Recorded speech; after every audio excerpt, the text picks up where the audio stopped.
In this video, we will continue with the same topic of exploring various methods to achieve precision in AutoCAD software.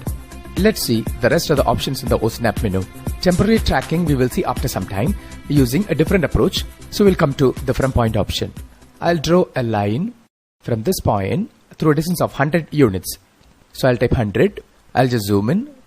Now I want to draw another line exactly from the end point of this line. So how do I do it? Give enter to repeat the line command, and I'll give @. @ stands for last point. Since AutoCAD memorizes the last point, I can access that point simply by inputting @ at the first point prompt. So I have started a line from this end point. Suppose I want to draw another line exactly at a distance of 25 units leftward from this end point. So how do I do it? So I'll give enter to repeat the line, and I'll give @ 25 less than stands for angle 180 degrees. So I have started such a line. I have used polar coordinates to define it. You are already familiar with the polar coordinate entry method. Now this endpoint is the last point which is defined. And based on this point, I can plot any other point by starting with @ sign. Suppose if you want to start a line exactly from this endpoint at a distance of 30 units rightward. That means I want to make this point as the base point or reference point. In such a context, you can use from point option. Let's see that. So I'll give line command, and I'll shift right click to access the OSnap menu, and I'll go to from point option. So when you use from point, it'll ask you for a base point.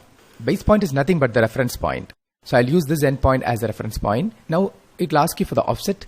Offset is the distance from the base point, and that distance can be defined either by using relative or polar coordinate entry methods. So I'll give @ 30 less than 0 because I want to move 30 units in the rightward direction. Polar coordinate method. Just give an enter. Now I have started a line exactly from this point.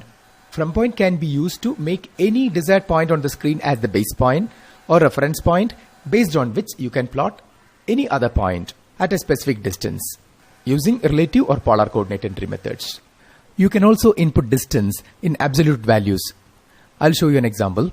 I'll draw a line from this point, and I'll turn the ortho mode on, give a length of 120 units. Next, I want to draw a line at a distance of 45 units from this endpoint, and I want to give the distance in absolute values. So before drawing the line, you can bring the origin to this particular point. How do you do that? For that, I'll just click on this icon. It is called World Coordinate System icon, and that is a default coordinate setup in AutoCAD. And you just click on the origin point, turn the ortho mode off, and I'll bring the origin to this particular endpoint. Just click there. Now you have brought the origin to this point. Next, I can give the values in absolute coordinates. So I'll click on line. When I'm asked to give the first point, I'll give 45,0. So I have started a line from the required location. You can also align the coordinate setup on the inclined lines. For example, I'll draw a line from this endpoint to this endpoint. Now it's an inclined line. I would like to draw a circle at a distance of 25 units from this endpoint along this line. So in that case, you can click on the UCS icon, bring the origin onto this point, then you just click on the x-axis, then you can just click on this endpoint to align the coordinate setup onto this inclined line. Now you can click on circle command, take center radius. When you are asked to specify the center point, you can give the value 25,0. Now this circle is at a distance of 25 units from this endpoint. Hence you can align the coordinate system on various objects, and such a coordinate system is called a user coordinate system or UCS. Next we will see mid between 2 points option in the OSnap menu. So I'll draw a rectangle using the rectangle command, and I'll take a copy of it using the copy command. I'll select objects. This is the base point and this is the second point. Suppose I want to construct a circle exactly at the midpoint of the line connecting these two endpoints. In that case, you can use the mid between 2 points option.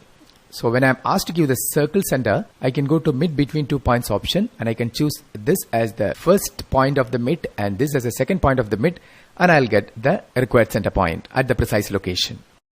Next, we will see the concept of point filters in the OSnap menu. First of all, I'll define point filters. Point filter in AutoCAD is defined as the method to define a point by extracting X, Y, and Z coordinates from existing points. I'll demonstrate it with an example. Suppose I want to create a rectangle using a line command. So I'll start with a line, and I'll pick this as a first point. My ortho mode is on. and this is a second point, third point, and this is the fourth point. But if I simply go and make a pick to define the fourth point, you know that it won't be accurate. So this is when you make use of point filters. I'll just turn the ortho off. You know that x coordinate of this point will be the same as x coordinate of end of this. Similarly, y coordinate of this point will be the same as y coordinate of end of this. You can communicate this information to the software using point filters. So I'll just shift and right click, and I'll go to point filters and I'll select .x. .x stands for x coordinate of. Now it is waiting for a point input. I'll choose this endpoint. So the x coordinate is extracted from that endpoint. Now it will ask you for y and z coordinates. So again I'll go to shift right click, go to point filters, and I'll select .y of, y coordinate of this endpoint. So x and y is defined. Now it will ask you for a z. Line is a three-dimensional object. It will also ask you for a z coordinate. In point filter, the last coordinate can be defined by inputting a numeric value. So I type 0 because I'm working on the xy plane and just give an enter. So this point is precisely defined. Now I'll just click on close to complete the rectangle. Next, I would like to construct a circle right at the geometrical center of this rectangle. So I'll click on circle command, choose center radius method, and I'm asked to define the center point. Conventionally, you construct two diagonals and you find out the point of intersection. But if you know point filters, you don't have to do that. But instead, I'll shift right click and I'll go to point filters and I'll choose .x. .x means x coordinate of. It is waiting for a point input of mid of this line or mid of this edge you can pick. Because you know that x coordinate of mid of this line or mid of this line will be the same as x coordinate of the geometric center of the rectangle. Because these 3 points are lying along the same vertical line. Similarly, I'll go to shift right click, point filters, .y of, y coordinate of, mid of this edge or mid of this edge I can choose. So I'll click on this mid. Now it will ask you for z. Z I'll give 0 because I want to work on the xy plane. The moment you define the z coordinate, that point is defined. Now just pick to define the radius. So this is how you make use of point filters. It's very useful in 2-dimension as well as in 3-dimension in AutoCAD. Next, I'll introduce you to object snap tracking. It is in fact a replacement for point filters. You can see object snap tracking button very close to OSnap button, and it can be controlled using the F11 function key. When you press F11, OSnap tracking will get activated. When you press F11 once more, it will get disabled. I'll illustrate it by constructing a simple rectangle. So I'll draw a line from this point and I'll turn the ortho mode on, and the next point I'll click here, next point on top. In order to pick the next point, I'm going to make use of the object snap tracking. So I'll disable the ortho button. I take the cursor onto this endpoint, okay, and I'll move the cursor away from this endpoint. Now you can see a green tick mark at this endpoint, which means that I have tracked that point. And if you want to remove tracking, and move the cursor away from that endpoint. To get tracking as well as to remove it, you can take the cursor onto the same endpoint. After you track that point, when you move the mouse, you will see a temporary construction line, which is this particular green dotted line appearing. And if you click a point, you will be clicking that point anywhere on this line. This will eliminate the usage of an additional construction line. So that is the main advantage. Now I'll click a point here. Now I've got that point exactly on that vertical tracking line. I'll undo this. Now I'll track this endpoint once more, and I'll track this particular endpoint as well. Now when I move the mouse leftward, I will get the point of intersection. Now just make a click there. I've got that point of intersection. Now you can close it. So it is similar to point filters, but you might find it more convenient than using point filters. But point filters has got more extended application in 3-dimension. Next, I'll construct the same circle right at the geometrical center of this rectangle, and I'll try it using tracking. I'll go to circle, center radius method. I'll keep the cursor over here. I've got the tick mark. I've tracked that point, and I'll keep the cursor over here. I've tracked that point as well. And when I move the mouse, I'll get the point of intersection. Just make a click there and click to specify the radius. So this is all about temporary tracking. It's really easy and convenient, and it eliminates the usage of temporary construction lines. In AutoCAD, whenever you want to create construction lines, we have 2 new objects which is meant for that. These objects can be taken from the draw panel. So click on the drop down in the draw panel, and here you have a ray as well as X line. Conceptually, the ray is similar to the one which you have learned in geometry. It starts from a point and it goes towards infinity in all directions. And X line is also called construction line, and it starts from infinity and ends at infinity. That means it is an infinite line, just like an axis. So let us see ray. When I click on ray command, it will ask me for a start point. I'll pick a start point and a a through point, then a through point. The through point prompt will be a recurring prompt. You can pick as many through points as you want. And when you pan the screen, you can't find the end of this array because it is going towards infinity. I'll erase this. Similarly, when you take construction lines or X lines, you can make axis. For the X line, you are asked to define a point and a through point. The same prompt sequence which you have got in the case of array. And I'll pick a through point here, then one more through point here. Okay. And when you pan the screen, you can't find the end point because it's infinite in nature. That's a property of an X line. Ray and X line can be used to create construction lines. Let's see a simple application. Suppose I want to create an elevation of this plan. I'll take, for example, a ray.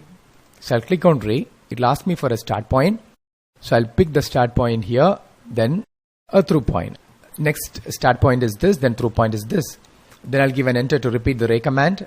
I'll pick the start point as this and through point as this. Again, I'll give enter to repeat the ray command. This is the start point, this is the end point. I'll do the same. And these are all just projection lines. Then I would like to construct a line which indicates the ground level. So I'll choose an X line. I'll shift right click and choose nearest to get a closest point. Then a through point it will ask you. Since the ortho mode is on, if I pick a point rightward, my through point will be a perfect horizontal line. Now I would like to copy this line. So I'll go to copy. Base point, I'll click here. Second point, when I'm asked, I'll keep the cursor in the upward direction and I'll give a distance of 60. It indicates the floor level. Then I'll give another distance of 360. Let it indicate the roof level. Then I'll give another distance of 450. Okay, so I've constructed a number of lines to indicate different levels in the elevation. Then I'll go to trim command. Trim command will let you trim a portion of an object. So I'll click on trim. When I'm asked to select objects, I'll just give an enter. And when I'm asked to select the object to trim, I'll go to fence option and I'll pick the first point here, second point here, third point here, fourth one. Then I'll just cross this line because I want to get rid of all the objects surrounding this rectangle. So just give an enter. Once you trim an array or an X line, the resulting object will be a simple line. When I take the cursor over here, I've got the tooltip that it is a line. We will see more about trim command, array and X line in the coming tutorials. So that's all about the various precision tools in AutoCAD software.